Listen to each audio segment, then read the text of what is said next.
Baik, bismillahirrahmanirrahim. Alhamdulillahirrabbilalamin. Wassalatu wassalamu ala asrofil anbiya'i wal mursalin wa ala alihi wa sahbihi ajmain amma ba'd. Puji syukur kehadirat atas nikmat yang Allah Subhanahu wa taala anugerahkan kepada kita sehingga malam ini kita kembali dipertemukan dalam kajian rutin kita di Yayasan Khairus Saad Gautama.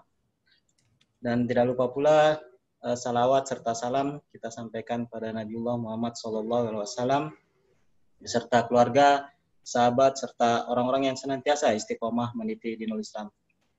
Ikhwanutil iman yang insya Allah dirahmati Allah Subhanahu wa Ta'ala. Seperti biasa malam ini kita bersama Ustadz Abdul Hakim Jurumia LC Hafizahullah Ta'ala yang akan membawakan kajian malam ini dengan tema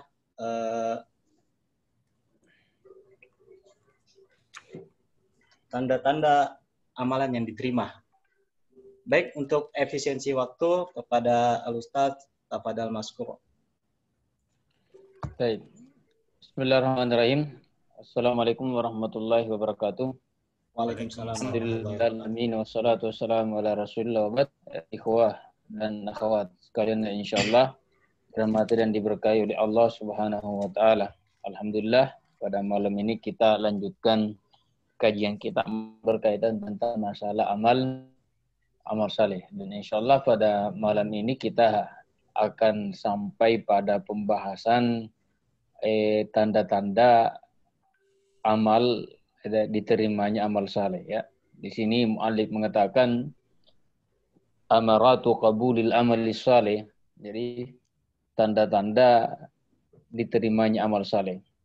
Kemudian dikatakan hunaka amaratun wa alamatun yastashirul insanu min khilaliha kauna amalihi maqbulan ya. Jadi di sana katanya ada beberapa tanda-tanda di mana seseorang bisa merasakan bahwa amal ibadah yang dilakukan insyaallah diterima oleh Allah Subhanahu wa taala. Meskipun dulu saya mengatakan bahwa bagaimanapun kita beribadah kepada Allah Subhanahu wa taala ya, sesaleh apapun kita, sebaik apapun kita, tetap kita harus senantiasa berdoa dan memohon kepada Allah Subhanahu wa taala agar amal ibadah kita itu diterima oleh Allah. Oh, jangankan orang seperti kita, orang seperti Nabi Ibrahim saja dan Nabi Ismail ya, setelah dia melakukan suatu kebaikan, dia memohon kepada Allah supaya kebaikannya itu diterima oleh Allah Subhanahu wa taala. Dalam Al-Qur'an itu dikatakan wa iz yarfa'u Ibrahimul qawaida minal baiti wa Ismailu ya, dan ingatlah ketika Nabi Ibrahim alaihissalam mengangkat dasar-dasar Ka'bah itu ketika dia pertama awal mau dibangun ya, yang dibangun oleh Nabi Ibrahim dan Nabi Ismail alaihissalam. Setelah melakukan itu dia mengatakan Rabbana taqabbal minna ya, kebaikan yang sudah dilakukan oleh Nabi Ibrahim dan Ismail alaihissalam tetap dia berdoa padahal dia adalah seorang nabi. Nabi Ibrahim adalah seorang nabi, Nabi Ismail juga adalah seorang nabi. Tapi tetap dia kemudian mengharap dan memohon dan berdoa kepada Allah mengatakan, Rabbana taqabbal minna. Ya Allah, terimalah apa yang kami lakukan. Taqabbal minna, terima dari kami apa yang dilakukan tadi dengan mengangkat, salah satu di antaranya mengangkat dasar-dasar kaidah-kaidah bangunan Ka'bah bersama dengan anaknya Ismail. Jadi saya katakan bahwa tetap kita diminta dan diharap tetap kita harus untuk berdoa kepada Allah Subhanahu wa taala. Jadi di sini ada beberapa tanda-tanda yang disebutkan oleh muallif ya, pengarang kitab ini, bahwa tanda-tanda tersebut kemudian seseorang bisa merasakan bahwa amal yang dilakukan diterima oleh Allah Subhanahu wa taala ya. Pertama beliau mengatakan di sini at-taufiqu li ada'il mazidi minat ta'ati wan nawafil ya. Salah satu di antara katanya yang bisa dirasakan oleh seseorang apakah kemudian amalannya diterima oleh Allah Subhanahu wa taala ketika dia diberikan taufik oleh Allah. Artinya taufik itu dibimbing, diarahkan, dituntun oleh Allah Subhanahu wa taala untuk semakin menambah ketaatan-ketaatan ya. Untuk semakin menambah ketaatan-ketaatan yang dia lakukan, wa nawafil termasuk dalam hal ini amalan-amalan yang sunnah. Dan bukan cuma sampai dalam satu titik ibadah saja ya. Bukan dalam satu titik ibadah saja, bahkan dalam setiap kebaikan ya, bahkan dalam setiap kebaikan yang berbeda-beda ya, di sana dia selalu ada kesempatan ya, ada kesempatan untuk terjun dan ikut mengambil bagian daripada kebaikan tersebut. Di sini dikatakan wal musahamatu fi aujil birri wa khairil mukhtalifah. Dan dia senantiasa ikut bergabung dalam setiap kegiatan-kegiatan kebaikan yang berbeda-beda. Karena saya katakan kita ini kan pintu-pintu kebaikan dan ketaatan dalam rangka mendekatkan diri kepada Allah Subhanahu wa taala kan bukan cuma satu, banyak hal. Nah, makanya salah satu tandanya ketika kita alhamdulillah diberikan tuntunan oleh Allah Subhanahu wa taala, diberikan kesempatan, diberikan waktu untuk ikut bergabung dan mengambil bagian daripada setiap kebaikan tersebut. Berarti itu tanda-tanda bahwa amalan-amalan yang kita lakukan sebelumnya, ya, amalan-amalan yang kita lakukan sebelumnya, salah satu tanda-tandanya itu bahwa diterima oleh Allah Subhanahu wa taala. Kemudian yang kedua, at-taufiq ila a'malin salihatin ukhra ba'dal amali salih allazi yaqumu bih. Ya, ini ya. Ketika seseorang sudah melakukan satu kebaikan, ya, melakukan satu kebaikan, setelah melakukan kebaikan tersebut, maka dia mendapatkan taufik dari Allah untuk selanjutnya melakukan kebaikan lain. Jadi makanya Allah mengatakan faiza farakta fansab wa ila rabbika fargab. Artinya dari satu yang setelah selesai dari satu kebaikan, maka kita pindah kepada kebaikan lain. Kalau sudah seperti itu, maka itu tanda-tanda dikatakan inna alamata qabuli ta'ati ayyuwaffiqal abdu li ta'atin ba'dah. Setelah dia melakukan ketaatan, otomatis setelah itu Allah Subhanahu wa taala memberikan taufik dia untuk melakukan ketaatan lain. Dia sudah melaksanakan salat duhur, ya. Sudah melaksanakan salat duhur, kemudian Allah Subhanahu wa taala meringankan, membimbing, menuntun dia, memberikan taufik untuk melaksanakan salat sunat dia setelah salat duhur, ataukah salat sunat yang lain, ya. Artinya diringankan. Tidak sampai kemudian dia meninggalkan setelah salat langsung berdiri dan lain sebagainya, tapi Allah membukakan pintu hatinya, membukakan kebaikan-kebaikan yang lain selain daripada kebaikan yang sudah dia laksanakan demi untuk semakin mendekatkan diri kepada Allah Subhanahu wa taala. Karena ikhwas sekalian, insyaallah dirahmati dan diberkahi oleh Allah, karena amal saleh ini diibaratkan seperti pohon yang baik, ya. Dan orang yang melaksanakan amal saleh tersebut dianggap sebagai orang yang senantiasa menyirami, dan semakin disiram, semakin dijaga, maka semakin tumbuh dengan baik pohon tersebut. Seperti itulah amal saleh. Maka siapa yang may ta'ahada amaluhu, ya, barang siapa yang betul-betul sudah memberikan barang siapa yang betul-betul yata'ahad, ada semacam azam, ya, ada semacam kekuatan, tetap ingin kekuatan untuk senantiasa beramal saleh, maka insyaallah setiap hari akan semakin bertambah amal saleh tersebut. Kemudian yang ketiga, at-tayyiru lit-ta'ati wal ib'ad 'anil ma'siyah. Jadi salah satu tanda amal saleh kita diterima bukan cuma sekedar bahwa kita dimudahkan untuk melakukan ketaatan, akan tetapi pada saat bersamaan kita dibimbing oleh Allah Subhanahu wa taala untuk semakin menjauhi kemaksiatan, ya. Artinya kalau ada orang melaksanakan amal saleh, ya, melakukan kebaikan tapi kemaksiatannya juga jalan, maka itu tanda tanya apakah kemudian amal salehnya itu diterima oleh Allah Subhanahu wa taala atau tidak. Karena semestinya amal saleh yang kita lakukan bukan cuma sekedar kita mendapatkan kemudahan untuk melakukan amal-amal saleh yang lain, ya, tapi justru juga menjauhkan kita dari segala macam bentuk kemaksiatan. Makanya saya katakan fa iza qabilallahu minka ta'ata yassara laka ukhra. Jadi kalau Allah Subhanahu wa taala menerima dari kita suatu ketaatan yang kita lakukan, satu ibadah, satu kesalehan, satu amal saleh yang kita lakukan diterima oleh Allah, yassara laka ukhra, maka Allah akan memudahkan untuk melakukan amal saleh yang lain. Kemudian wa ab'adaka anil ma'asi.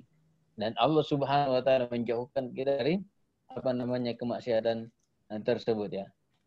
Maka Allah Subhanahu wa taala menjauhkan kita dari kemaksiatan, ya, kalau Allah Subhanahu wa taala menerima amal saleh tersebut. Nah, dari sini kemudian difahami bahwa salah satu hikmah dan tujuan, faedah daripada berbuat baik, ya, beramal saleh, beramal saleh itu insyaallah Allah Subhanahu wa taala akan menjauhkan kita dari kemaksiatan. Salah satu contoh umpamanya di antara kebaikan yang paling perlu kita perhatikan adalah keikhlasan ya.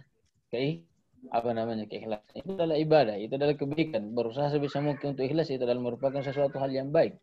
Dan itu adalah merupakan ibadah yang sangat agung di sisi Allah Subhanahu wa taala ketika kita melakukan satu amal saleh dengan dengan ikhlas. Dan itulah keikhlasan itulah yang menyelamatkan Nabi Yusuf alaihissalam sehingga dia tidak terjerumus melakukan kemaksiatan. Coba kita lihat sebagaimana disebutkan dalam Al-Qur'an, Allah Subhanahu wa taala mengatakan warawadatul lati huwa fi nafsiha ya wa ghallaqatil abwab wa qalat haytalak. Ketika Sulaiha menggoda Nabi Yusuf alaihissalam ya warawadatuhu fi nafsi ya fi baitiha wa ghallaqatil abwab ya, wa qalat haytalak. Jadi di sini Nabi Yusuf alaihissalam peluang untuk melakukan kemaksiatan itu sangat besar ya. Karena kenapa? Warawadatuhu allati huwa fi baitiha. Yang menggoda Nabi Yusuf untuk melakukan kemaksiatan adalah Sulaiha. Kemudian dia berada di rumahnya Sulaiha, ya, di rumahnya Sulaiha. Kemudian yang ketiga wagallakatil abwaba, dan pintu-pintu semua sudah ditutup. Ya, oleh Sulaiha ditutup semua pintu-pintu, ditarik Nabi Yusuf masuk ke dalam, semua pintu ditutup, semua jendela ditutup.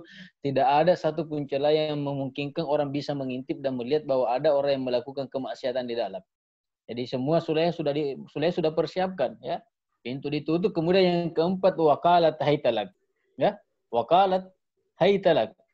Itu kalau ulama tafsir mengatakan haytalak itu menunjukkan bahwa Sulaiha memang sejak dari awal ingin mempersiapkan diri untuk menjebak Nabi Yusuf alaihissalam. Kata-kata haytalak itu menunjukkan bahwa Sulaiha itu sudah mempersiapkan diri untuk menjebak dari sisi penampilannya ya. Penampilannya yang seksi, kemudian dan lain-lain sebagainya ya. Memang untuk dijebak Nabi Yusuf untuk melakukan kemaksiatan. Nah, coba kita lihat apa yang kemudian menyelamatkan Nabi Yusuf alaihissalam. Apa kemudian menyelamatkan Nabi Yusuf sehingga dia tidak terjerumus melakukan kemaksiatan. Padahal kalau kita tadi dalam keadaan seperti itu ya, mungkin kalau orang-orang seperti kita ini, ya, laki-laki seperti kita ini terjebak seperti itu, Allah apa yang bisa kita lakukan? Ya, wanitanya cantik sekali, istri raja lagi, kemudian cantik, kemudian dijebak dalam rumah, dia yang mau dan lain-lain sebagainya. Mungkin kalau kita mungkin kalau kita dalam keadaan seperti itu mungkin mengatakan kayaknya darurat ini Ustaz. Tidak ada masalah aja mungkin setelah itu tidak. Ya. Tapi apa yang menyelamatkan Nabi Yusuf? Dia tidak terjerumus melakukan kemaksiatan. Sambungan ayatnya Allah Subhanahu wa taala mengatakan walaqad hammat bihi wa hamma biha laula arra burhana rabbih kadzalika linasrifa anhu su'a wal fahsya. Ya. Demikianlah kata Allah Subhanahu wa taala, kami memalingkan, kami menjaga Nabi Yusuf alaihissalam dari segala macam bentuk kemaksiatan, ya. Al-fahsya di situ yang dimaksud adalah persinahan. Disebabkan karena apa? Innahu min ibadinal mukhlasin. Karena Nabi Yusuf ini termasuk hamba-hamba kami yang mukhlis, termasuk hamba-hamba kami yang senantiasa ikhlas ketika melakukan ibadah. Ini salah satu contoh ya, bahwa ketika kita melakukan kebaikan, tanda-tandanya bahwa diterima oleh Allah Subhanahu wa taala kebaikan tersebut, insyaallah maka Allah akan menjauhkan kita dari kemaksiatan. Qala Subhanahu wa taala, ya, fa amma man a'ta wattaqa, ya, fa amma man a'ta wattaqa wa saddaqa bil husna fasanuyassiruhu lil yusra. Apa maksud daripada ayat ini? Fa amma man a'ta, ya. A'ta itu memberi, berinfak, bersedekah, ya. Adapun siapa yang memberi, siapa yang berinfak, siapa yang bersedekah, wattaqa, dan dia bertakwa. Itu semua kan bentuk-bentuk kebaikan ya. Berinfak, bersedekah, bertakwa kepada Allah Subhanahu wa taala. Kemudian wasaddaqa bil husna. Ya, kata-kata al-husna di sini dalam ayat ya, ini kan surah surah Al-Lail ya. Wasaddaqa bil husna, dan meyakini dan membenarkan tentang surga.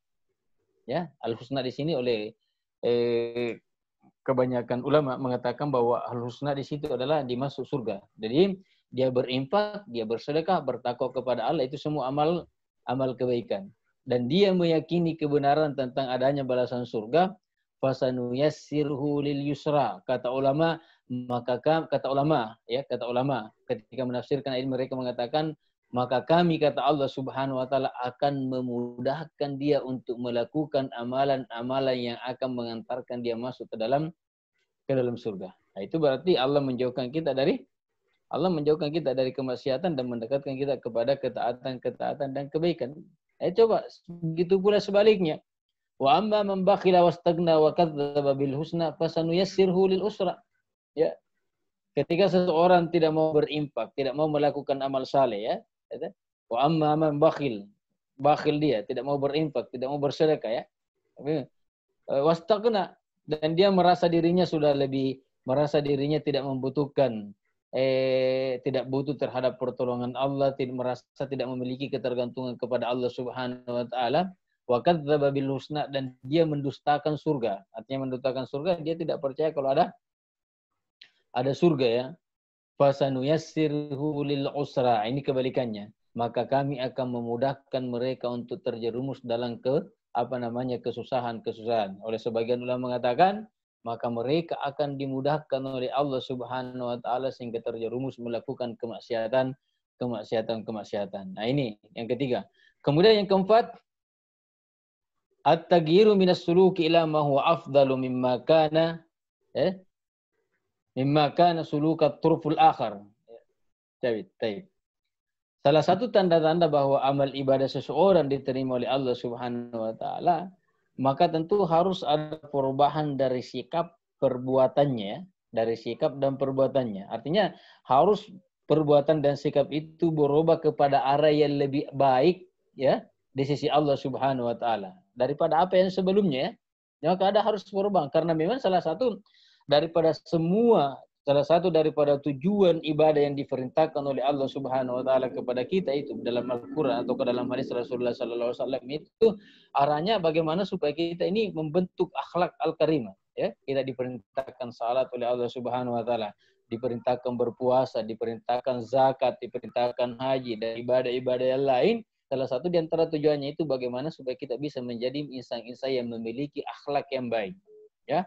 Hanya kalau orang yang melakukan ibadah, ya, rajin ibadah, tapi akhlaknya, perilakunya, ya, tidak ada perubahan, bahkan semakin tidak baik, apakah itu kepada keluarganya, apakah itu kepada temannya, atau kepada sahabatnya, itu merupakan salah satu tanda-tanda bahwa amal ibadah yang dilakukan tidak diterima oleh Allah Subhanahu wa taala, khususnya umpamanya dalam lingkup keluarga. Ya, kita yang sudah berkeluarga bisa mendeteksi apakah amal ibadah kita diterima oleh Allah Subhanahu wa taala atau tidak. Ketika perilaku kita memperlakukan, berinteraksi dengan keluarga kita, baik istri dengan anak-anak, ya, menjadi lebih baik dibandingkan sebelum-sebelumnya. Jadi harus ada perubahan, ya. Harus ada perubahan dari sisi sifatnya, sikapnya, perilakunya. Itu salah satu tujuan daripada orang beribadah. Dan ketika ada perubahan kepada yang lebih baik, maka pastikan amalan yang dilakukan oleh orang tersebut insyaallah diterima oleh Allah Subhanahu wa taala. Baik. Di sini ada contoh, ya. Kita lihat peristiwa Habil dan Qabil, ya. Bagaimana Habil memperlakukan saudaranya Qabil, ya. Memperlakukan saudaranya Qabil. Ini kan Habil dulu kan pada zaman Nabi Adam alaihissalam itu Hawa alaihissalam itu setiap melahirkan kembar, ya. Kembarnya satu laki-laki, satu perempuan. Dan aturannya waktu itu ketika menikah harus disilang. Ya, Habil lahir bersama dengan kembarnya perempuan tidak cantik, Qabil lahir bersama dengan perempuan kembarnya yang cantik, dan ketentuannya kan harus disilang. Maka otomatis Habil harus memperhatikan saudari kembarnya Qabil yang cantik, dan Qabil harus memperistrikan saudari kembarnya Habil yang tidak cantik. Maka ketentuannya pada waktu itu, ya, untuk menentukan siapa bagaimana disuruh berkurban. Itu berkurban, siapa di antara kurban yang diterima oleh Allah Subhanahu wa taala, maka itulah yang jadi. Ya, disuruhlah berkurban. Sebagaimana disebutkan dalam Al-Qur'an. Nah, coba lihat. Ketika Habil diterima kurbannya oleh Allah Subhanahu wa taala, menunjukkan bahwa amalan kurban yang dia persembahkan kepada Allah Subhanahu wa taala itu diterima oleh Allah. Maka ada perilaku yang kemudian berubah pada diri Habil. Bagaimana dia memperlakukan saudaranya? Coba. Allah mengatakan dalam Al-Quran, La in basatta ilayya yadaka litaktulani. Karena Kabil tadi ini mengancam untuk membunuh Habil. Karena dia tidak terima. Ya, bagaimana mungkin katanya ini saudara, maka dia tidak terima. Maka ketika mereka dua-duanya diperintahkan untuk berkurban, kemudian kurbannya Habil diterima oleh Allah Subhanahu wa taala. Ibadah kurban yang dia lakukan diterima oleh Allah Subhanahu wa taala, maka ada perubahan sikap, perilaku yang terjadi pada dirinya Habil. Apa yang dia katakan? Meskipun Kabil mengancam dia untuk membunuh, ya. Kabil mengancam untuk membunuh, tapi dia mengatakan apa? La in basatta ilayya yadaka litaktulani. Kalau engkau wahai saudaraku Kabil mengulurkan tangan ingin membunuh saya, dan ma ana basiti yadayya ilaika liaktulak, maka saya tidak akan sama sekali melakukan dan mengulurkan tangan saya untuk membunuh kamu. Coba. Ada perubahan sikap, ya. Ada perubahan, padahal dia diancam untuk dibunuh, oleh saudaranya, tapi dia membalas dengan sikap sikap dengan akhlak yang baik.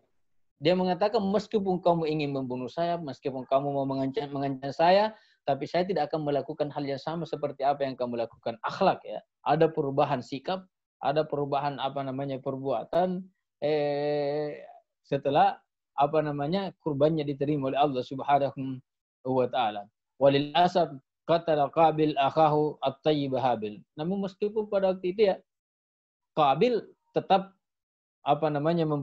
membunuh saudaranya. Padahal Habil bisa saja. Habil bisa saja melakukan perlawanan dan membunuh Qabil.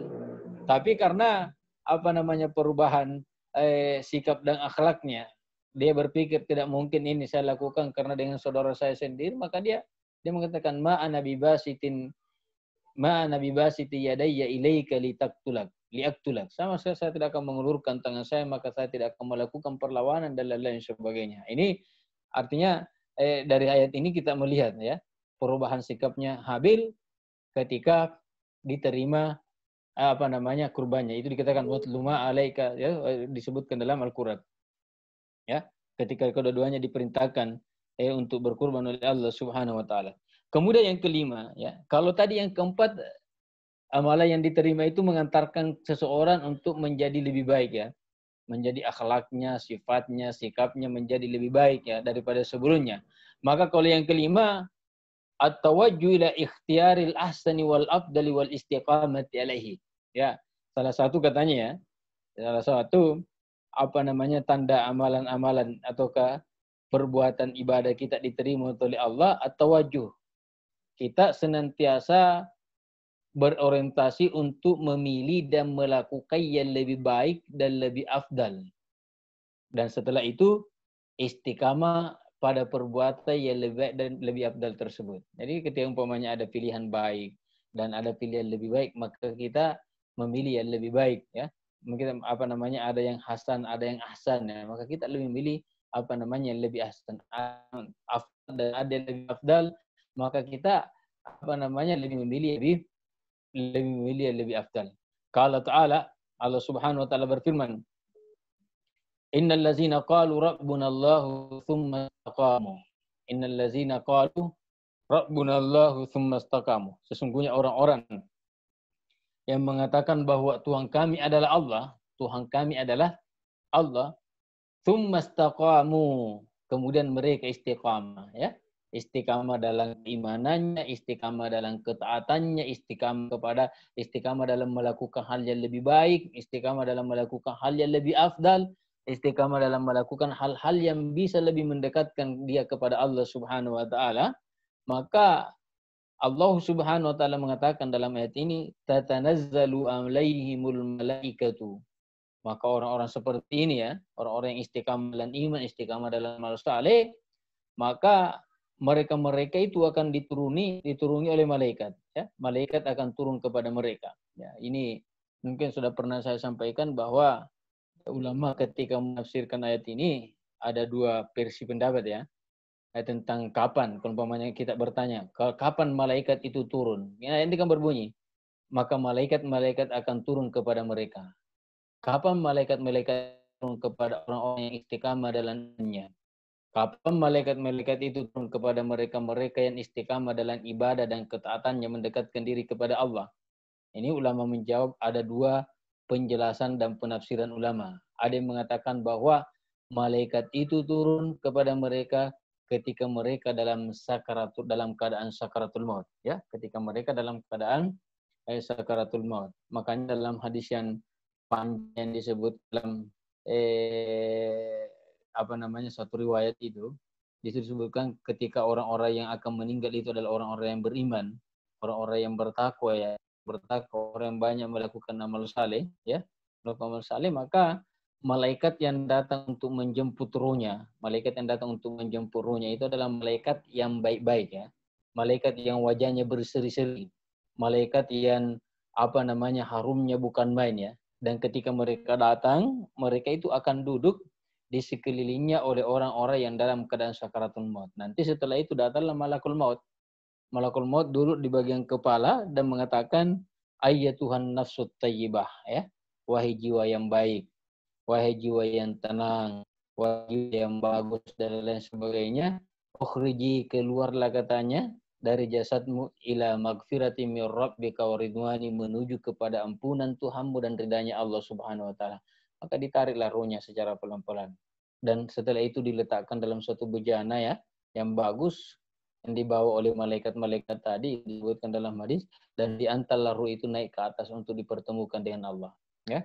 Di depan pintu langit, ya, pintu langit tertutup, diketuk pintunya, penjaga langit mengatakan, man, siapa?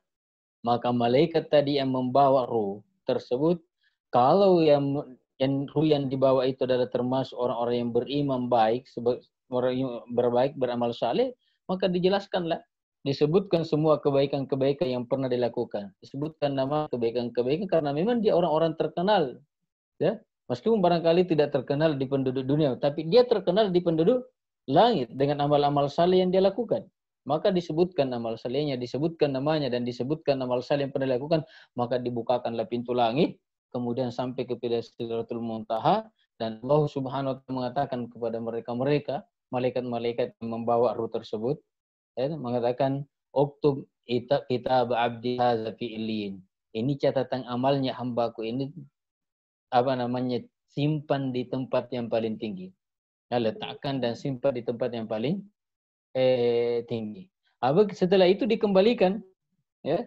Jadi itu dikembalikan, selanjutnya dikembalikan bumi untuk dipertemukan dengan jasadnya. Makanya menurut keyakinan kita Ahlussunnah wal Jamaah, ya, yang mendapat kenikmatan di dalam kuburan itu, kalau dia termasuk orang-orang yang beriman, termasuk orang-orang yang bertakwa, banyak amal salehnya, maka yang merasakan kenikmatan dalam kubur itu adalah jasad dengan ruh. Begitu pula sebaliknya, ya. Kalau dia termasuk orang-orang kufur, ya, orang-orang musyrik, banyak melakukan kemaksiatan, melanggar aturan-aturan Allah Subhanahu wa taala, maka malaikat yang datang untuk menjemput ruhnya itu adalah malaikat, disebutkan dalam hadis itu adalah yang wajahnya seram-seram, ya. Wajahnya seram-seram. Kemudian baunya tidak sedap. Dan mereka akan duduk nanti di sekelilingnya orang-orang yang dalam keadaan sakaratul maut. Kemudian datanglah malakul maut duduk di bagian kepala dan mengatakan, hayyatuhan nafsul khabithah, wahai jiwa yang jelek, wahai jiwa yang busuk, wahai jiwa yang, pokoknya, ya, disifatkan begitu. Ukhruji, keluarlah dari jasadmu, menuju ke mana? Kalau tadi menuju kepada ampunan dan surganya Allah, maka ini menuju kepada siksaan dan nerakanya Allah Subhanahu wa taala. Nauzubillah min dzalik. Diantarlah, dicabut ruhnya secara paksa, kemudian setelah itu ditempatkan di suatu tempat dan dibawa naik ke atas langit. Ya, ingin dipertemukan oleh Allah, tapi ternyata qadarullah, ketentuan Allah Subhanahu wa taala, ruhnya orang-orang yang tidak beriman, ruhnya orang-orang yang banyak melakukan kemaksiatan itu tidak dibukakan pintu langit. Karena memang tidak dikenal. Ya. Tidak dikenal oleh penduduk langit. Ketika malaikat yang membawa ruhnya ketuk-ketuk pintu langit, sebagaimana disebutkan dalam hadis itu, ya. Kemudian penjaga langit mengatakan, man, siapa? Kemudian malaikat tadi yang membawa ruh tersebut menyebutkan namanya dan kejahatan-kemaksiatan yang lakukan kemusyrikan, ketidakberimanannya, ketidakyakinannya kepada Allah Subhanahu wa taala, malaikat tidak kenal. Karena orang-orang ini orang yang tidak terkenal di penduduk langit. Makanya kita ini ikhwas sekalian, wa akhwat sekalian insyaallah dirahmati oleh Allah Subhanahu wa taala, salah satu usaha yang harus kita lakukan supaya nama kita ini dikenal oleh penduduk langit itu tadi, beramal, memperbanyak melakukan amal saleh. Meskipun barangkali kita tidak dikenal, ya, tidak perlu. Orang lain tidak perlu tahu kalau kita membaca Al-Quran setiap hari. Orang lain tidak perlu tahu kalau kita bersedekah. Orang lain tidak perlu tahu kalau kita berpuasa. Orang lain tidak perlu tahu kalau kita setiap saat berinfak. Dari orang lain tidak perlu tahu. Ya, yang jelasnya apapun, sekecil apapun ibadah yang kita lakukan akan tercatat di sisi Allah Subhanahu wa taala. Sehingga kita nanti akan terkenal, ya, di penduduk langit, meskipun penduduk bumi mungkin bisa saja mungkin orang lain ada yang cerita kita, itu katanya banyak bawaan jiwanya tapi tidak pernah berinfak, itu tidak pernah bersedekah, tidak perlu antum tahu kalau kita bersedekah, tidak perlu antum tahu kalau kita berinfak. Cukup Allah Subhanahu wa taala yang tahu dengan malaikatnya yang mencatat, dan kita terkenal di penduduk langit meskipun tidak terkenal di penduduk bumi. Nah, ini tadi yang kedua, orang-orang kufur tidak dibukakan pintu langit karena memang tidak dikenal. Tidak ada satu alasan yang kemudian memungkinkan untuk pintu langit dibuka untuk dia. Ya, makanya pintu langit ditutup, tidak dibuka. Dan Rasulullah SAW seperti disebutkan dalam hadis tersebut, dia membaca firman Allah Subhanahu wa taala dalam Al-Quran, "Ulaika la tufattahu lahum abwabus sama." Mereka itu tidak akan dibukakan pintu langit, kata Rasulullah sallallahu alaihi wasallam. Wala yadkhulunal jannata hatta yalijal jamalu fi sambil khiyat, dan mereka tidak akan masuk surga, kata Rasulullah SAW, sampai katanya unta masuk di lubang jarum. Artinya itu suatu hal yang suatu hal yang mustahil. Nah, sekarang bagaimana dengan ruhnya? Apakah kemudian ruhnya setelah ditolak di langit kemudian menjadi gentayangan? Tidak. Tidak ada ruh yang gentayangan. Jadi ini kan sebagian kita merasa tidak ada ruh yang gentayangan. Tolak di langit kemudian menjadi gentayangan, ya. Tidak. Tapi ruhnya itu juga dikembalikan ke bumi untuk dipertemukan jasadnya di dalam kuburan untuk mendapatkan hukuman terhadap perbuatan-perbuatan yang pernah lakukan. Maka tidak ada ruh yang gentayangan, ya. Tidak ada ruh yang gentayangan. Bagaimana cara gentayangan? Dia ditanya dan ditahan oleh dua malaikat di bawah, ditanya terhadap hal-hal yang pernah dia lakukan. Jadi ada dua malaikat yang tanya. Jadi tidak ada ruh yang gentayangan. Yang biasa kita lihat itu, hanya kita kan di Indonesia ini bukan main, ya. Berbagai macam bentuk hantu-hantu, ya, yang dianggap pokoknya orang yang sudah meninggal. Tidak ada. Orang yang sudah meninggal itu tidak bisa menakuti kita. Tidak ada. Tidak ada yang kemudian ruhnya kan biasa, ya, begini. Tapi asal yang bertanya, bagaimana terkadang ada orang yang sudah meninggal kemudian ada yang lihat, kan? Begitu, ya. Meninggal kemudian ada yang lihat. Dia mengatakan itu ruhnya bukan. Besar sekali kemungkinan bahwa itu adalah karena cuma dua, ya. Oleh itu dikatakan cuma dua kemungkinan. Kalau ada umpamanya orang yang meninggal kemudian ada yang lihat setelah dia meninggal, itu katanya dua kemungkinan. Yang pertama, bisa jadi orang itu terobsesi, ya, apa istilahnya, bayang-bayang terus. Mungkin ketika melewati satu tempat, dulu waktu orang yang meninggal itu masih hidup, sering umpamanya ada di tempat tersebut. Maka ketika dia lewat di tempat tersebut, maka terbayang dia seakan-akan dia ada umpamanya berdiri dan duduk di tempat tersebut. Padahal tidak. Makanya orangnya katanya itu, kalau ada pernah terjadi seperti itu, umpamanya dalam rumah, di mana tempat yang biasa ditempati duduk atau tempat yang biasa ditempati tidur oleh orang yang sudah meninggal, kemudian ada yang pernah lihat di tempat itu bisa jadi karena karena mungkin dia terbawa dengan alam pikirannya, maka katanya rubah posisinya tempat tidur tersebut, ya. Rubah posisinya tempat tidur atau tempat duduk tersebut. Kemudian yang kedua, dan ini yang paling sering, ya, yang paling sering itu adalah jin. Dan jin itu diberikan kekuatan oleh Allah Subhanahu wa taala untuk merubah dirinya. Coba. Jadi kekuatan jin itu diberikan kekuatan untuk merubah dirinya, ya, dalam bentuk apa, dan diberikan kekuatan untuk merubah suaranya dalam bentuk apa saja. Makanya biasakan itu kalau ada orang kerasukan, ya, orang kerasukan,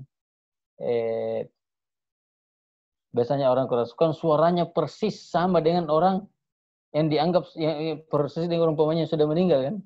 Kemudian ada orang kerasukan suaranya persis sama, padahal bukan. Yang ada dalam apa namanya, yang ada dalam badannya orang tersebut adalah jin. Tapi suara jin itu mampu meniru apa namanya suara orang apa saja. Jadi sehingga betul-betul kadang kita manusia ini terkecoh. Terkadang percaya betul bahwa itu adalah ini rohnya orang yang sudah meninggal masuk di sini. Ini pernah saya itu ada temannya menelpon. Ada teman menelpon itu karena setelah meninggal orang tuanya, dia kan istilahnya kalau kita dalam bahasa Bugis dia suruh bacangi ceritanya ya. Apa bahasa Indonesianya itu? Tidak apa ya? Dia tidak buat apa ya? Semacam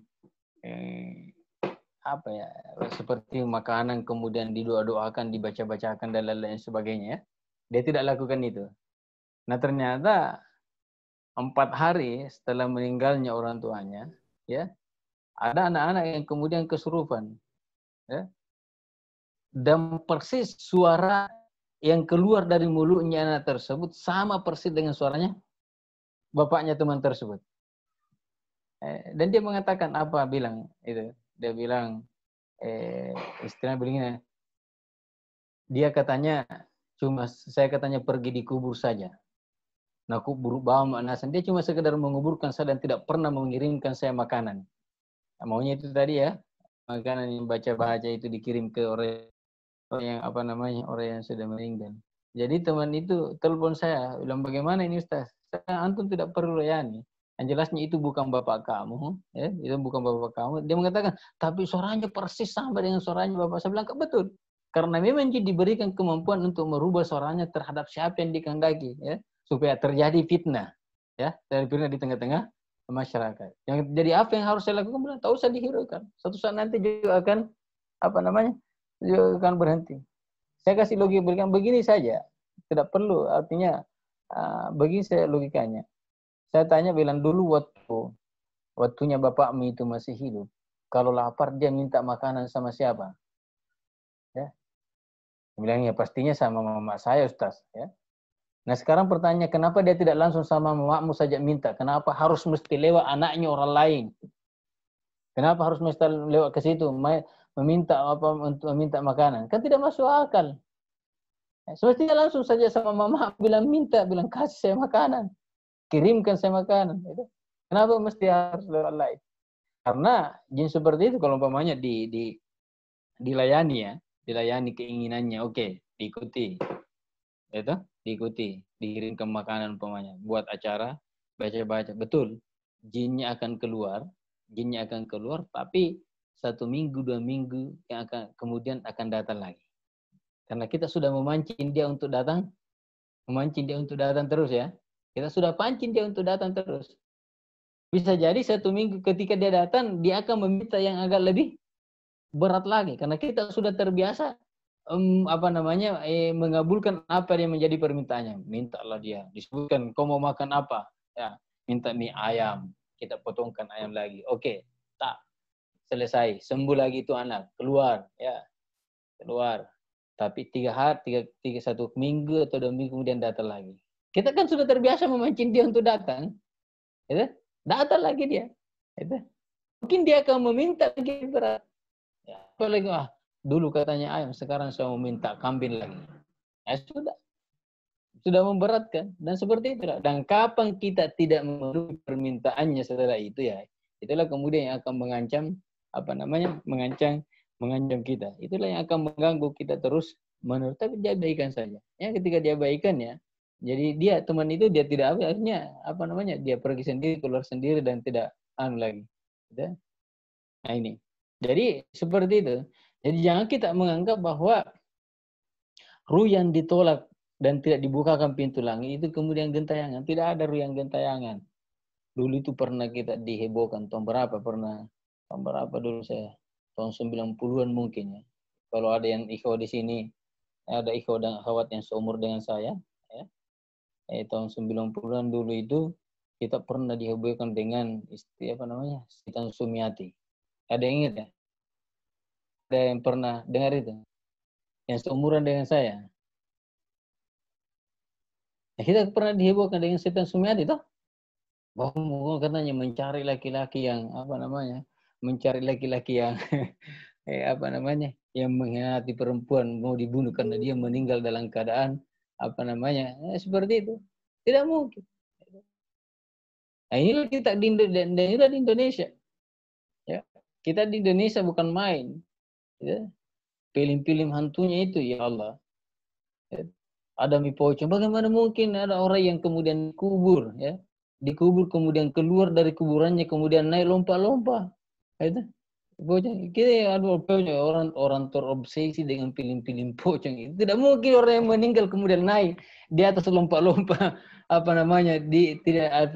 yang katanya kalau tidak ada sebagian mengatakan kalau tidak dilepas ketika dikuburkan ya, tidak dilepas di atas ikatan di bagian atasnya maka dia naik akan lompat-lompat.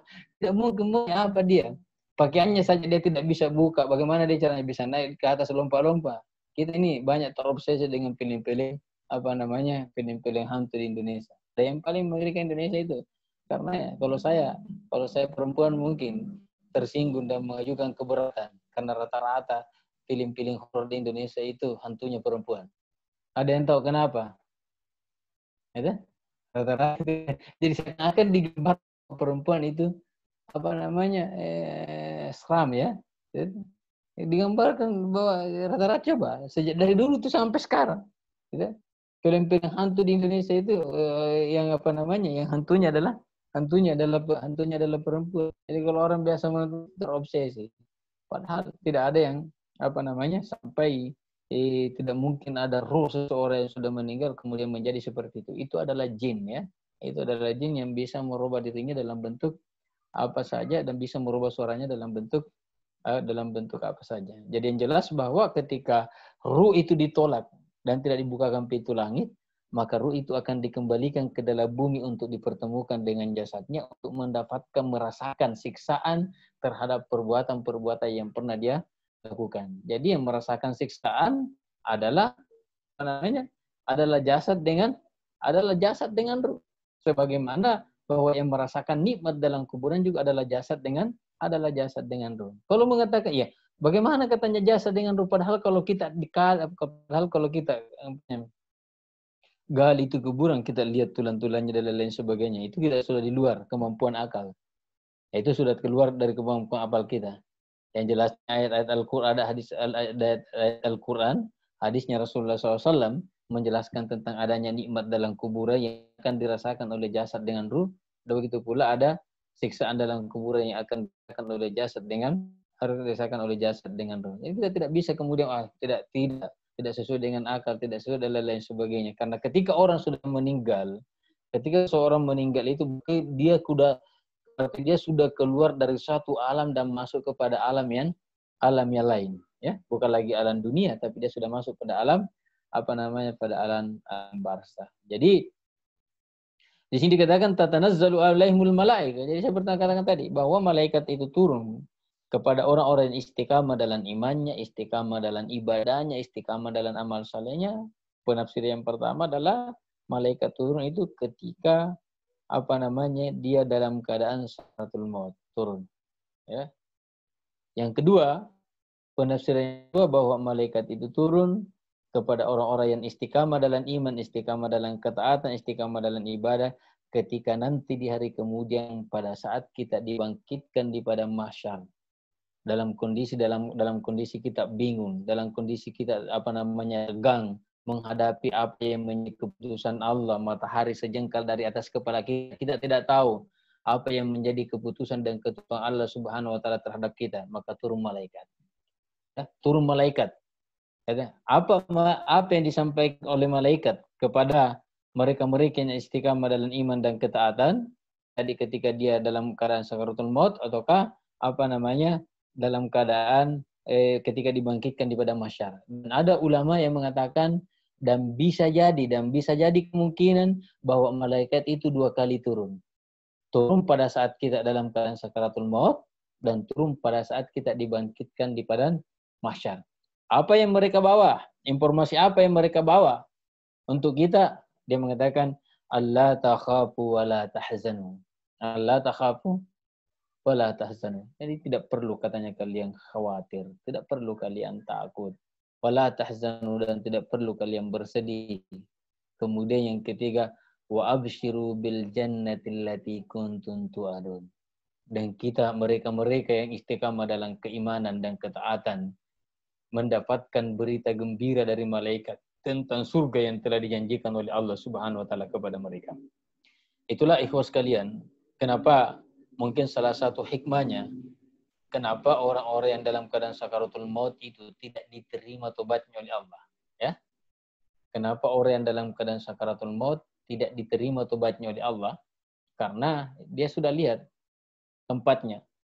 Apakah tempatnya nanti di surga ataukah tempatnya nanti di neraka. Sehingga dalam hadis, innallaha, bahwa sesungguhnya Allah Subhanahu wa taala akan selalu menerima taubatnya seorang hamba malam yugargir, selama dia tidak dalam keadaan sakaratul maut, karena ternyata orang yang dalam keadaan sakaratul maut itu sudah menyaksikan tempat-tempatnya, apakah di surga ataukah di neraka. Jadi wa absyiru bil jannati allati kuntum tu'adun. Itu di itu di akhirat. Bagaimana di dunia? Allah mengatakan, nahnu awliya'ukum fil hayati dunya wa fil akhirah wa lakum fiha ma tashtahi anfusukum wa lakum fiha ma tad'un nuzulan min ghafurir rahim. Bukan main nikmat, ya. Bukan main nikmat yang dipersiapkan oleh Allah Subhanahu wa taala kepada orang-orang yang istiqamah, bukan main nikmat yang dipersiapkan oleh Allah Subhanahu wa taala bagi orang-orang istiqamah dalam iman dan ketaatannya. Allah mengatakan, walakum fiha ma tashtahi anfusukum walakum fiha ma tad'un. Coba, apa yang kita inginkan dalam surga nanti, lakum fiha ma tashtahi. Apa yang kita inginkan akan ada. Apa yang kita kehendaki akan diadakan oleh Allah Subhanahu wa taala. Kemudian oleh karenanya Imam Athaullah Al-Iskandari mengatakan, "Idza aradta an ta'rifa maqamaka indallah ta'ala fanzur aina aqamak." Ya. Kalau kamu katanya ingin tahu bagaimana kedudukanmu di sisi Allah Subhanahu wa taala, fanzur aina aqamak. Perhatikan kemana engkau diarahkan oleh Allah Subhanahu wa taala. Kemana engkau dibimbing oleh Allah Subhanahu wa taala, maka begitulah kondisi dan kedudukanmu di sisi Allah Subhanahu wa taala. Artinya apa? Bahwa ketika Allah Subhanahu wa taala mengarahkan dan membimbing kita untuk melakukan kebaikan, maka insyaallah kedudukan kita di sisi Allah Subhanahu wa taala akan mulia. Ada yang mengatakan, kalau Anda ingin tahu katanya, siapa yang ingin tahu bagaimana kedudukannya di sisi Allah Subhanahu wa taala, maka lihat bagaimana dia mendudukkan Allah Subhanahu wa taala dalam kehidupannya.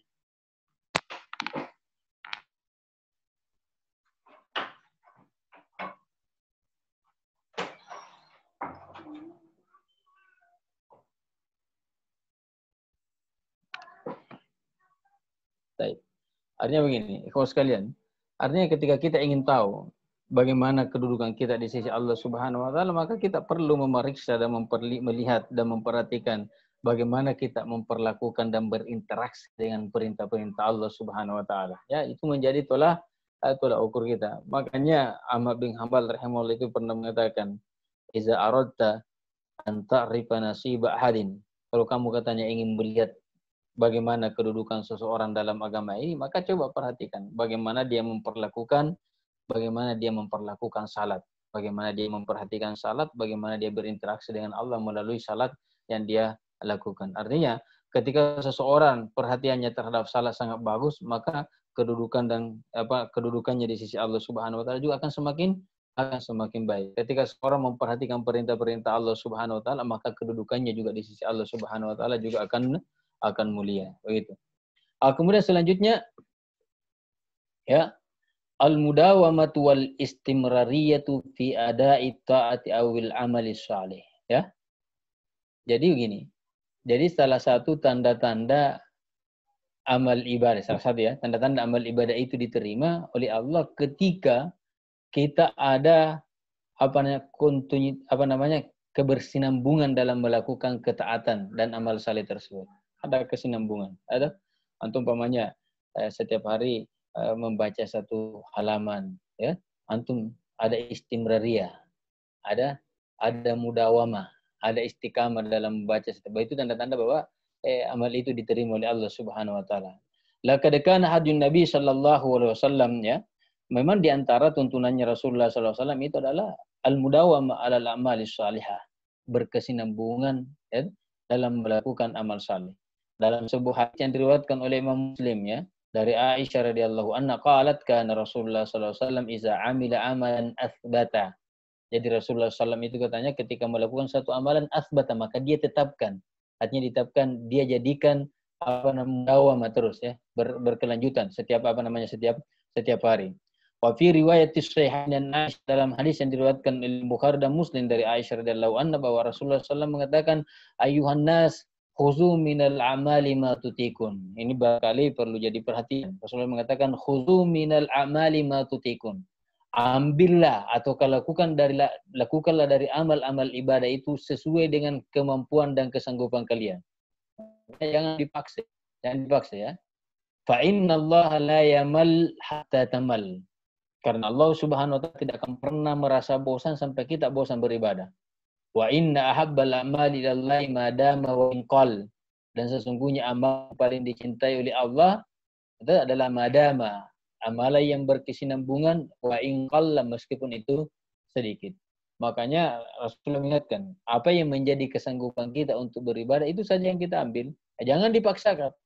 Umpamanya salat malam, pernah saya terangkan, salat malam. Kemampuan kita untuk melaksanakan salat malam cuma 2 rakaat. Itu saja yang diambil. 2 rakaat setiap malam itu jauh lebih baik dibandingkan 8 rakaat 1 kali 1 bulan. Ya, 2 rakaat saja. Itu kita 1 rakaat 1 malam, itu lebih baik, ya, dibandingkan 3 rakaat atau 11 rakaat tapi 1 kali 1 bulan. Makanya Rasul mengatakan khuzu ma tutikun minal a'mal. Khuzu minal a'mali ma tutikun. Ambil, lakukan dari amal saleh itu sesuai dengan kadar dan kesanggupan yang kita ada. Karena seseorang yang memaksakan dirinya untuk kemudian melakukan amal saleh padahal umpamanya kemampuannya tidak mampu untuk itu, ya, itu berbahaya, ya. Karena akan membuat dia nanti akan merasa jenuh, merasa bosan, dan pada akhirnya nanti dia akan meninggalkan amal saleh tersebut. Rasulullah SAW mengatakan dalam hadisnya, inna dina yusron. Agama ini adalah agama yang mudah, ya. Jangan dipersulit-sulit. Wala yushaddad dina ahadun illa ghalabah.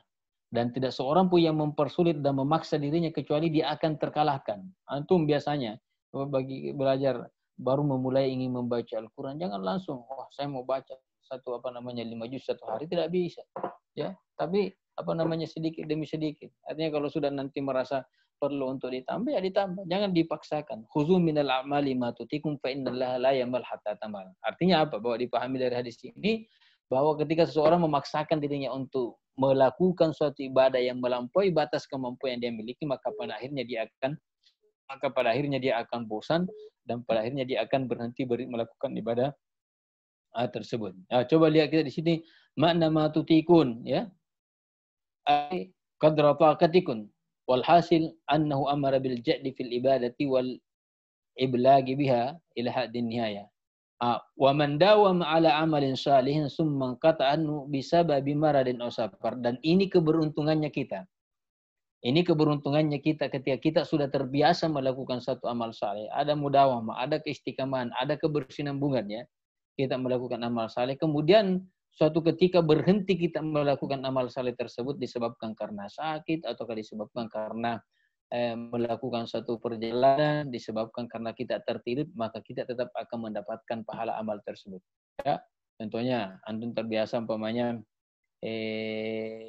sudah terbiasa melaksanakan salatul lail, salat malam 2 rakaat atau salat witir. Nah, suatu ketika karena antum sakit atau dalam keadaan perjalanan sehingga tidak memungkinkan untuk melaksanakan salat malam 2 rakaat tersebut dan salat witir. Maka berdasarkan hadis ini Rasulullah SAW berdasarkan hadis Rasulullah SAW, maka orang tersebut tetap mendapatkan pahala amal ibadah yang pernah dia lakukan ketika dia dalam keadaan sehat, ya, dalam keadaan sehat. Antum ketika sakit, sehat, antum ketika tidak dalam keadaan perjalanan, ya, umpamanya tidak dalam keadaan perjalanan dan dalam keadaan sehat, terbiasa membaca Al-Quran setiap hari 1 juz, atau paling tidak umpamanya setengah juz. Nah, suatu ketika antum sakit, suatu ketika antum dalam keadaan perjalanan, ternyata tidak mampu, tidak ada kesempatan untuk membaca ayat Al-Quran, maka antum akan dapat pahala sebagaimana antum dulu membaca. Dan itu hadisnya Rasulullah Sallallahu Alaihi Wasallam, ya. Dan hadis ini diriwayatkan oleh Imam Bukhari. Coba kita lihat, ikhwas sekalian. Hadisnya dari Abi Burda, ya. An Abi Burda, kala sami'tu Aba Musa miraran yaqul. Saya dengarkan Nabi Musa, Abu Musa Al-Asy'ari radhiyallahu anhu mengatakan berkali-kali, apa katanya? Kala Rasulullah sallallahu alaihi wasallam. Coba. Iza maridal abdu aw safar. Kalau seorang hamba sakit. Kalau seorang hamba sakit. Iza maridal abdu aw safar. Kalau seorang hamba sakit atau kasafar atau dalam keadaan melaksanakan perjalanan, kutiba lahu mislu ma kana ya'malu muqiman sahihan. Maka akan dicatat baginya pahala sebagaimana yang pernah mereka lakukan ketika dia dalam keadaan mukim, tidak musafir, wasahihan ataukah dia dalam keadaan sehat. Ya, terbiasa melakukan kebaikan ketika sehat, pada suatu saat nanti kita sakit, maka amalannya tetap dicatat oleh Allah Subhanahu wa taala. Begitu pula hadis An-Nasai dan Ibnu Hibban, begitu pula Al-Hakim dan lain dari Abu Darda radhiyallahu anhu, ini radhiyallahu anhu Nabi sallallahu alaihi wasallam qaal, man ata firasyahu wa yanwi ayyakuma yusalli minal laili, ya. Siapa katanya mendatangi tempat tidurnya dan dia berniat untuk bangun melaksanakan salat malam. Fagalabathu ainahu, kemudian ternyata dia ketiduran. Maksudnya pagalabathu ainahu itu dikalahkan oleh matanya, artinya dia ketiduran, ya. Hatta asbah, sampai subuh, kutiba lahu ma nawa, ya, kutiba lahu ma nawa, maka dicatat baginya pahala terhadap apa yang dia niatkan, ya. Dicatat baginya pahala apa yang dia, tapi jangan berniat terus. Kalau begitu Ustaz, berniat terus makin paling, ya. Tapi tidak ada usaha untuk kemudian bangun, tidak, ya. Wa kana namuhu sadaqatan alaihi min rabbi azza wa jalla, dan tidurnya itu adalah sedekah untuknya dari Allah Subhanahu wa taala. Taib, ikhwas sekalian, saya kira sampai di sini mungkin ada pertanyaan yang masuk. Insyaallah nanti pada pertemuan berikutnya kita lanjut, masih berkaitan tentang kaitannya tanda-tanda amalan ibadah kita diterima oleh Allah Subhanahu wa taala. Taib, ada pertanyaan? Baik, ya Ustaz, ini ada beberapa pertanyaan, saya share dulu. Baik.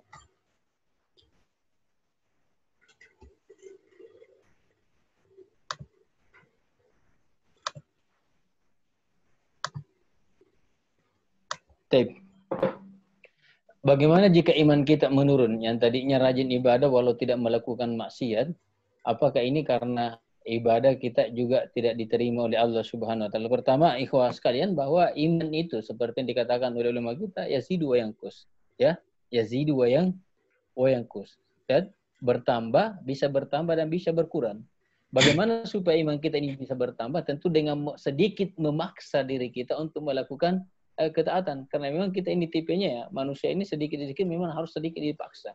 Harus kita paksakan diri kita sedikit untuk beribadah kepada, jangan biarkan diri kita ini untuk malas tidak beribadah. Jadi harus betul-betul dipaksa. Tidak mau pergi salat berjamaah, paksakan diri kita untuk pergi melaksanakan salat berjamaah. Yang pada akhirnya nanti ibadah-ibadah inilah yang kita lakukan yang kemudian akan merubah iman kita menjadi lebih baik, menjadi lebih kuat, dan menjadi lebih kualitasnya lebih baik kepada Allah Subhanahu wa taala. Jadi bagaimana caranya? Pertama, saya mengatakan senantiasalah berdoa kepada Allah Subhanahu wa taala. Salah satu di antara doanya, Rabbana la tuzigh qulubana ba'da idh hadaitana wa hab lana min ladunka rahmah. Kita memohon kepada Allah setelah kita diberikan keimanan yang baik, diarahkan dan ditunjukkan kepada Allah, Rabbana la tuzigh qulubana. Jangan sampai hati kita ini menjadi tertutup. Jangan sampai kita ini menjadi keras kembali terhadap perintah-perintah Allah. Dan ini yang paling penting. Ini yang paling pertama yang harus kita senantiasa harap. Coba kita dalam Al-Quran itu, dalam salat kita sebanyak 17 kali kita selalu memohon kepada Allah, ihdinas siratal mustaqim. Tunjuki Allah kami jalan yang lurus. Karena memang kita ini kalau tidak mendapatkan petunjuk dan bimbingan Allah Subhanahu wa taala, apa sih yang bisa kita lakukan dari kebaikan kalau Allah Subhanahu wa taala tidak membimbing dan mengarahkan kita untuk melakukan kebaikan tersebut? Tidak ada. Maka selalulah sering bermohon kepada Allah supaya hati kita ini. Salah satu di antara doa yang diajarkan oleh Rasulullah sallallahu alaihi wasallam, Allahumma ya muqallibal qulub, ya Allah yang membolak-balikkan hati ini. Dan ini biasa Rasulullah SAW baca dalam sujudnya doa ini. Ini Rasulullah yang memohon. Ya, ini Rasulullah yang berdoa, meminta kepada Allah, ya Allah yang membolak-balikkan hati, tsabbit qalbi ala dinik, teguhkan dan tetapkan hati saya dalam agamamu. Ya, bagaimana dengan orang-orang yang seperti kita ini yang tidak ada jaminan dari Allah Subhanahu wa taala kalau iman kita ini akan semakin akan semakin tetap dan teguh, maka bermohon kepada Allah Subhanahu wa taala. Kemudian yang kedua yang saya katakan bahwa ya harus memang salah satu di antara yang bisa memancing kekuatan iman itu ya harus rajin-rajin dan sering-sering mendengarkan nasihat-nasihat, tausiah-tausiah yang bisa memancing bertambahnya kekuatan iman kita, yang bisa memancing sehingga kita semakin termotivasi untuk melakukan ibadah dan ketaatan kepada Allah Subhanahu wa taala. Jangan sebaliknya. Kemudian kebiasaan mendengarkan hal-hal yang hal-hal yang memungkinkan menjauhkan kita dari Allah. Meskipun dalam pandangan kita itu bukan suatu kemaksiatan ya. Ya. Bukan suatu kemaksiatan, tapi bisa jadi itu yang bisa menjauhkan kita dari Allah Subhanahu wa taala. Kemudian yang ketiga ya salah satu di antaranya ya rajin-rajinlah pergi bermajelis taklim ya. Ini sekarang ya kalau majelis taklim karena memang sebenarnya beda ya rasanya bermajelis taklim itu secara mubasyarah, secara langsung di masjid itu rasanya beda ya. Ketika kita bermajelis taklim melalui aplikasi daring kan. Karena kita tidak tahu kalau dalam majelis taklim langsung menghadap umpamanya mendengarkan di masjid itu bukan main pahalanya dan lain sebagainya ya. Maka ini yang harus kita biasakan. Kemudian yang ketiga adalah sekalian ya yang membantu kita, makanya Rasulullah SAW mengatakan ya Rasulullah SAW mengatakan inna hazal ilma dinak ya, bahwa sesungguhnya ilmu ini adalah agamamu. Maka kita ini senantiasa dituntut untuk melihat dan memilih siapa yang akan menjadi teman kita. Jadi kita harus senantiasa mencari teman, sahabat yang selalu mengingatkan kita untuk meningkatkan keimanan kita dan ketaatan kita kepada Allah Subhanahu wa taala. Wallahu a'lam. Baik. Ustaz, apakah benar jika orang yang meninggal di usia muda termasuk orang yang saleh dan amalan ibadahnya diterima Allah Subhanahu wa taala? Wallahu a'lam. Ya. Tidak ada tidak ada satu ketentuan bahwa orang kalau meninggal dalam usia muda termasuk orang yang saleh dan amalan ibadahnya diterima oleh Allah. Karena banyak sahabat-sahabatnya Rasulullah SAW itu meninggal umurnya umurnya 60-an ke atas, 70-an ke atas. Apakah kemudian mereka dianggap orang yang tidak saleh dan amal ibadahnya tidak diterima oleh Allah? Jadi tidak ada. Jadi ketentuan meninggal apakah seorang menjadi orang yang saleh ataukah tidak ya, kita sekarang belum bisa. Meskipun secara mungkin ya begini ikhwan sekalian, mungkin secara kasat mata seseorang kita lihat bahwa itu adalah orang saleh, tapi siapa yang tahu hatinya seseorang? Siapa yang tahu? Makanya kenapa kemudian kita tidak boleh memastikan seseorang yang meninggal itu bahwa dia adalah penghuni surga kecuali orang-orang yang telah dipastikan dan ditentukan oleh Allah dan Rasulullah Sallallahu Alaihi Wasallam. Antum melihat saya umpamanya rajin pergi ke masjid ya, pergi ke masjid, antum tidak bisa ketika saya meninggal mengatakan kayaknya ini pasti sudah masuk surga, tidak bisa. Antum tidak bisa tahu apa itu. Kita tidak bisa tahu apa yang menjadi isi hati seseorang yang memotivasi dia untuk melakukan ibadah-ibadah yang kita lihat secara kasat mata.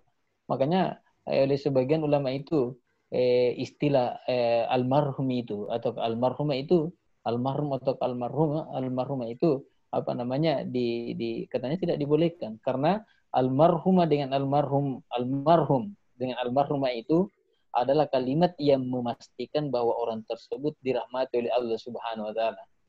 Tapi kalau kata-kata rahimahullah itu adalah doa. Namanya si semoga dirahmati oleh Allah Subhanahu wa taala. Itu boleh karena kita berdoa kepada Allah supaya mendapatkan rahmat. Tapi ketika mengatakan almarhum dengan almarhumah itu memastikan bahwa orang tersebut mendapatkan termasuk orang-orang yang mendapatkan rahmat dari Allah Subhanahu wa taala. Ya, kita tahu peristiwa salah seorang sahabat Rasulullah sallallahu alaihi wasallam yang meninggal kemudian dimandikan oleh malaikat. Siapa namanya? Gitu. Sahabat Rasulullah yang meninggal itu kemudian dimandikan oleh malaikat. Utsman bin Maz'un ya. Kemudian pada saat mau dimandikan Rasulullah mengatakan sudah, tidak perlu, dia sudah dimandikan oleh malaikat. Ummu Salamah ketika mendengarkan Rasulullah SAW bahwa orang tersebut sudah dimandikan malaikat, dia mengatakan, Ushidu anna Allah qad akrama. Saya bersaksi bahwa sungguh Allah Subhanahu wa taala telah memuliakan Utsman bin Maz'un. Perkataan Ummu Salamah didengarkan oleh Rasulullah, dia langsung Rasulullah mengatakan, "Wa ma adraki anna Allah qad akrama." Dari mana kau tahu kalau Allah Subhanahu wa taala memuliakan sahabat tersebut, ya. Seakan-akan Ummu Salamah ingin mengatakan ini, kalau orang seperti Utsman bin Maz'un saja yang meninggal dibandingkan malaikat, belum bisa kita pastikan ya bahwa dia akan dimuliakan oleh Allah Subhanahu wa taala. Terus bagaimana dengan yang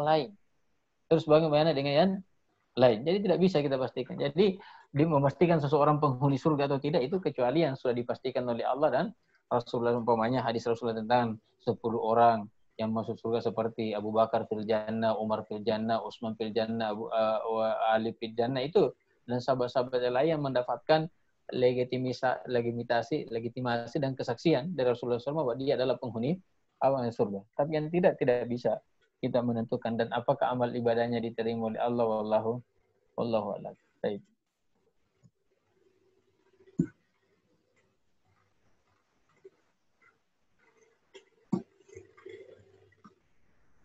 Afwan Ustaz, apakah seseorang yang hidup atau keluarga yang si mayit dapat mencium bau malaikat saat datang? Walau tidak ada riwayat yang menunjukkan tentang orang yang masih hidup, ya, cuma dalam ketentuan seperti itu kita tidak dibenarkan, Rasulullah SAW melarang supaya jangan kita banyak berbicara hal-hal yang tidak baik.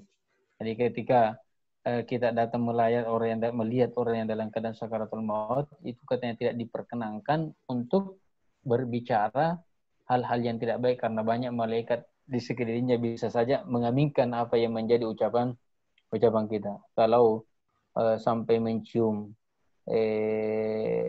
baunya malaikat, itu Allah tidak ada riwayat yang menunjukkan tentang hal tersebut, Allah. Dan tidak ada juga yang pernah mungkin mengalami dan merasakan. Ustaz, apakah dalam Islam ada syariat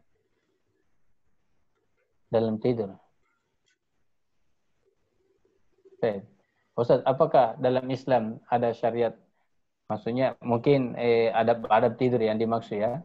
Misal kepala berada di utara dan di selatan. Ya biasanya ada adatnya Rasulullah SAW kalau tidur itu menghadap ke kiblat. Dan biasanya kalau tidur pertama itu dia miring ke sebelah, miring ke kanan dan dia menghadap ke kiblat. Jadi dia miring ke kanan dan biasanya tangannya itu dijadikan bantal ya. Itu kalau coba kita tanya nanti Dr. Erik dan Dr. Abbas itu tentang bagaimana hikmahnya. Karena dalam kesehatan itu pernah saya baca kalau tidak salah hikmah kenapa Rasulullah SAW menganjurkan kita ketika tidur awal pertama itu menghadap ke baring ke kanan, wallahu alam. Itu salah satu. Ada termasuk juga menghadap ke kiblat. Nah, sekarang pertanyaan menghadap kiblatnya, apakah kemudian kita terlentang kaki kiri kita ke barat? Itu ada yang tidak boleh karena dianggap kurang beradab. Sehingga ada yang mengatakan bahwa kepala di bagian di mana kepala kalau pas miring ke kanan kita menghadap ke kiblat. Berarti kepala di mana? Utara, di utara ya? Utara, ya, di utara. Baik. Ya Allah. Baik. Bolehkah seorang anak meninggalkan rumah dengan alasan sering dikucilkan di rumah dan bahkan hampir dipukul oleh orang tua sendiri ya? Ustaz, bolehkah seorang anak meninggalkan rumah dengan alasan sering dikucilkan di rumah dan bahkan hampir-hampir? Nah, pertanyaan sebelum dijawab ini, kenapa dia dikucilkan? Kenapa dia mau dipukul oleh orang? Kenapa dia mau dipukul oleh orang tuanya? Ya? Dan sampai sikapnya, perbuatannya yang memancing orang tuanya untuk ini terlepas ya. Pertama saya katakan terlepas bahwa seorang orang tua tidak mesti harus memperlakukan seperti itu. Tapi ini kan perlu kita lihat apa yang menyebabkan kemudian orang tuanya membenci dia dan mengkucilkan dia. Nah, ini juga orang tua perlu paham.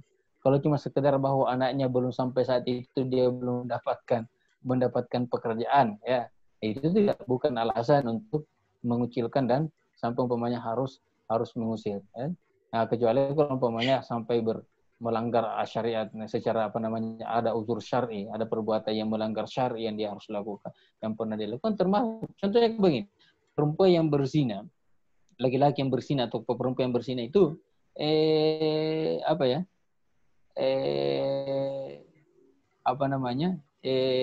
kalau dia belum menikah, termasuk muslim ya, maka salah satu di antara hukumannya disebutkan dalam hadis itu taghribu am, itu diasingkan selama satu bulan ya, diasingkan selama 1 tahun.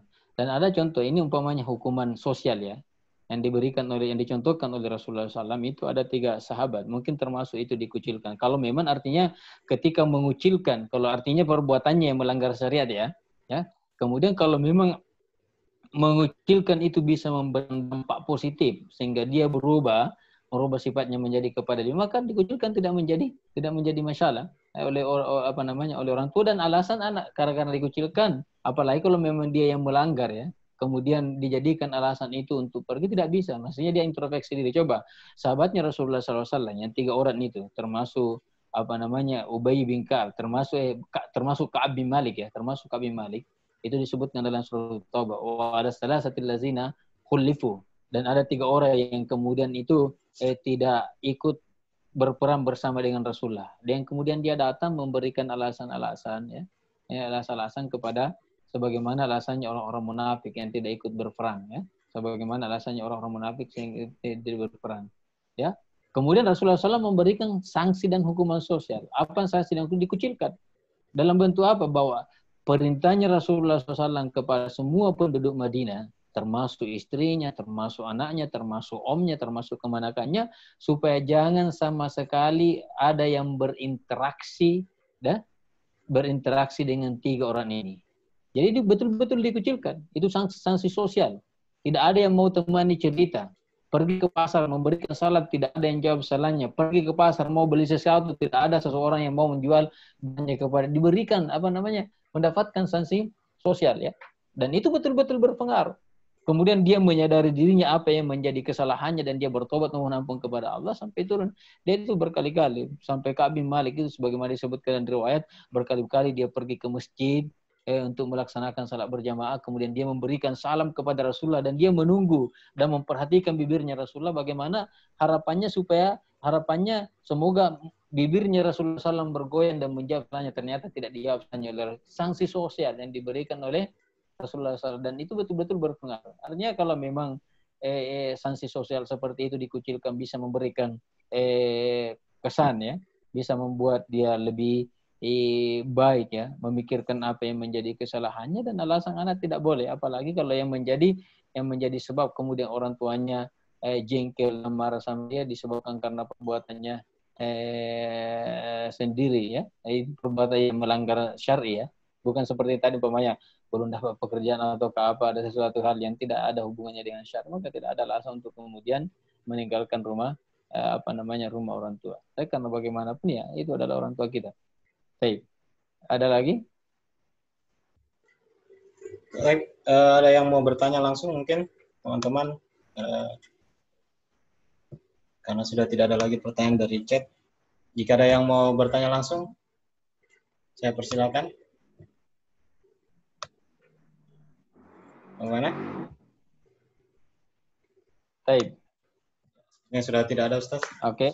Barakallahu fikum, insyaallah. Jazakumullahu khairan katsira ya. Semoga antum kita semua senantiasa diberikan kesehatan dan Amin. dijaga oleh Allah Subhanahu wa taala dari segala hal-hal yang tidak baik. Kita dipanjangkan umur dan Allah Subhanahu wa taala memperbaiki semua amal-amal ibadah kita. Saya kira cukup malam ini insyaallah. Pada pertemuan berikutnya semua kita diberikan umur yang panjang. Barakallahu fikum, subhanakallahumma bihamdik, nasyhadu an la ilaha illa anta, nastaghfiruka wa natubu ilaik. Wassalamualaikum warahmatullahi wabarakatuh. Waalaikumsalam warahmatullahi wabarakatuh. Syukran, Ustaz.